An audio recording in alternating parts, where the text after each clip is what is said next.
ਸਿਆਣੇ ਕਹਿੰਦੇ ਨੇ ਕਿ ਘਰੋਂ ਜਿੰਨ ਤੇ ਮਿਸਤਰੀ ਬੜੇ ਕੱਢਣੇ ਬਹੁਤ ਔਖਾ ਕੰਮ ਹੈ ਨਾ। ਮੇਰਾ ਖਿਆਲ ਹੈ ਉਹੀ ਸੂਰਤ ਹਾਲ ਸਾਡੇ ਨਾਲ ਹੋਣ ਵਾਲੀ ਹੈ। ਮਾਸ਼ਾਅੱਲਾ ਜੀ ਇਹ ਕੰਧ ਸਾਡੀ ਥੋੜੀ ਕਮਜ਼ੋਰ ਸੀ ਇੱਕ ਪਿੰਡ ਦੇ ਵਿੱਚ, ਮੈਂ ਕਿਹਾ ਯਾਰ ਬਣਵਾ ਲਈਏ। ਤੇ ਭਾਈ ਪਹਿਲੇ ਤੇ ਮਿਸਤਰੀ ਸਾਹਿਬ ਨੇ ਸਾਨੂੰ 3 ਦਿਨ ਸਾਨੂੰ ਟਾਈਮ ਹੀ ਨਹੀਂ ਦਿੱਤਾ ਨਾ, ਸਾਰਾ ਇੰਤਜ਼ਾਮ ਕਰਕੇ ਇੱਟਾਂ ਸ਼ੀਟਾਂ ਹਰ ਚੀਜ਼ ਰੈਡੀ ਸੀ। ਲੇਕਿਨ ਮਿਸਤਰੀ ਸਾਹਿਬ ਨੇ ਕਿਹਾ ਜੀ ਮੈਂ ਆ ਰਿਹਾ, ਕਦੀ ਸ਼ਾਦੀ ਆਈ ਕਦੀ ਫੋਤਗੀ ਆ ਗਈ ਹੈ। ਤੇ ਅੱਜ ਮਾਸ਼ਾਅੱਲਾ ਆਏ ਨੇ ਤੇ ਮੈਂ ਤੁਹਾਨੂੰ ਕਾਰਕਰਦਗੀ ਵਾਣਾ ਮਿਸਤਰੀ ਸਾਹਿਬ ਦੀ। ਆ ਯਾਰ ਥੱਲੇ ਕੈਮਰਾ ਮਾਰੀ ਜ਼ਰਾ। ਇਹ 7 ਵਾਰਾਂ ਤੋਂ ਯਾਨੀ 7 ਵਾਰ ਲਾਉਣ ਤੋਂ ਬਾਅਦ ਮਿਸਤਰੀ ਸਾਹਿਬ ਨੂੰ ਯਾਦ ਆਇਆ ਕਿ ਭਾਈ ਕੰਧ ਤੇ ਛਾਪਰ ਪਾਣਾ ਸੀ। ਔਰ ਮੈਂ ਕਿਹਾ ਖੁਦਾ ਦਾ ਵਾਸਤਾ ਹੁਣ ਕੰਧ ਡੇਗ ਨਾ ਤੇ ਇੱਥੇ ਹੀ ਪਾ ਦੇ। ਚਲੋ ਕੋਈ ਗੱਲ ਨਹੀਂ, ਅਸੀਂ ਭਾਈ ਲੋਕਾਂ ਨੂੰ ਦੱਸ ਲਾਂਗੇ ਅਸੀਂ ਬੜਾ ਸਿਆਣਾ ਮਿਸਤਰੀ ਸੱਦਿਆ ਸੀ। ਅੱਛਾ ਉਸਤਾਦ ਤੁਹਾਨੂੰ ਬਾਅਦ ਜਾ ਕੇ ਯਾਦ ਹੈ 7 ਵਾਰ ਲਾ ਕੇ ਅਸੀਂ ਘਰ ਫੋਨ ਕੀਤਾ 6 ਮਹੀਨੇ ਦਾ ਨਾ ਕੰਮ ਲੱਭ ਗਿਆ, ਸਾਨੂੰ ਬੰਦੋਬਸਤ ਕਰ ਲਿਆ ਸੀ। ਅੱਛਾ ਕੰਧ ਇੱਕ ਬਣਾਣੀ ਹੈ ਤੇ ਕਹਿੰਦਾ 6 ਮਹੀਨੇ ਦਾ ਕੰਮ ਲੱਭ ਗਿਆ। ਔਰ ਯਾਰ ਖੁਦਾ ਦਾ ਵਾਸਤਾ। ਤੇ ਦੂਸਰਾ ਭਾਈ ਅਸਲ ਇਹਦੇ ਵਿੱਚ ਮਿਸਤਰੀ ਦਾ ਕਸੂਰ ਨਹੀਂ ਹੈ, ਮਿਸਤਰੀ ਬੇਲੀਏ ਚੌਧਰੀ ਅਨਸਾਰ ਦਾ। ਤੇ ਭਾਈ ਜਿਵੇਂ ਦੇ ਭਾਈਆਂ ਦੇ ਕਰਤੱਵ ਨੇ ਉਵੇਂ ਦੇ ਮਿਸਤਰੀ ਦੇ ਹੋਣੇ ਨੇ। ਤੇ ਦੂਸਰਾ ਇੱਕ ਮੈਂ ਤੁਹਾਨੂੰ ਅੱਜ ਹੋਰ ਇੱਕ ਗੇਮ ਜਿਹੜੀ ਹੋਈ ਉਹ ਵੀ ਦੱਸ ਦੇਣਾ, ਨਾਲ ਲੱਗਦੇ ਹੱਥ ਉਹ ਵੀ ਦੱਸ ਭਾਈ ਯਾਰਾਂ ਨੂੰ। ਮੈਂ ਸਵੇਰ ਜਾ ਕੇ ਠਾਇਆ ਜਦੋਂ ਮਿਸਤਰੀ ਸਾਹਿਬ ਆਏ ਨੇ, ਮੈਂ ਕਿਹਾ ਯਾਰ ਚੌਧਰੀ ਛੇਤੀ ਉੱਠ, ਆਪਾਂ ਨੇ ਵਲੀਮੇ ਤੇ ਜਾਣਾ, ਜਲਦੀ ਕਰ ਲੇਟ ਹੋ ਰਹੀ ਹੈ। ਉੱਠ ਕੇ ਮਾਸ਼ਾਅੱਲਾ ਸੋਹਣਾ ਬੜਾ ਸੂਟ ਪਾ ਕੇ ਬੋਸਕੀ ਦਾ ਬਹੂ ਬਣ ਕੇ ਬਾਹਰ ਆਇਆ, ਕੋਟ ਪਾ ਕੇ।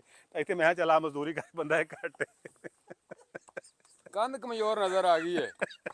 ਮੇਰਾ ਨਹੀਂ ਖਿਆਲ ਕਿਸੇ ਨੂੰ ਆਉਣ ਡਿਆ ਵੀ ਆ ਵੀ ਕਮਜ਼ੋਰ ਹੈ ਯਾਰ। ਬਾਕੀ ਜੇ ਕਿਸੇ ਨੂੰ ਭਾਈ ਐਡਾ ਸਿਆਣਾ ਮਿਸਤਰੀ ਚਾਹੀਦਾ ਹੈ, ਪੂਰੇ ਪਾਕਿਸਤਾਨ ਦੇ ਵਿੱਚ ਭਾਈ ਫ੍ਰੀ ਸਰਵਿਸ ਹੈ, ਅਵੇਲੇਬਿਲਟੀ ਹੈ।